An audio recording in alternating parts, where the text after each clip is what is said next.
الله تبارک و تعالی په انسان باندې بشمیره نعمتونه کړي دي او انسان د هغې نعمتونو شکریه نه ادا کوي.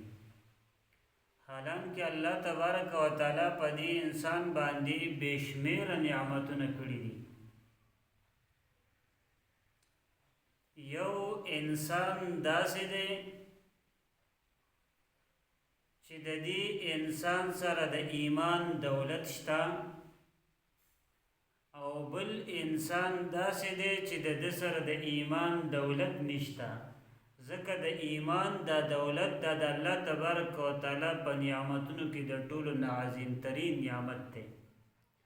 کله چې انسان ته ایمان نصیب نشو نو دی جنت ته نشي داخلی دی، او کله چې انسان ته ایمان نصیب شو دا ایمان د ځان سره د دنیا نه وړو نو دی انسان ته به جنت میلاویږي، ځکه د ده سره ایمان دی. نو یو انسان دی د هغه سره ایمان دولت ور سره موجود دی او د دنیا هیڅ قسمه کرنسی د هغه سره نشته،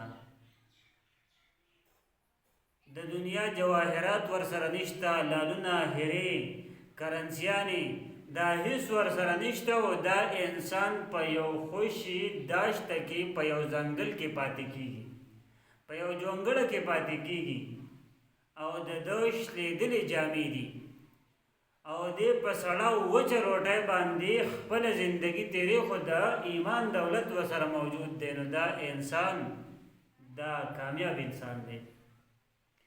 بل انسان داسې دی چې د دې انسان سره د دنیا هر قسمه سهولیات موجود دي، د ده سره د دنیا هر قسمه کرنسی موجود ده، د ده سره د دنیا هر قسمه اشیاء موجود دي، دی په خپله زندګي په صحیح طریقه باندې تیری.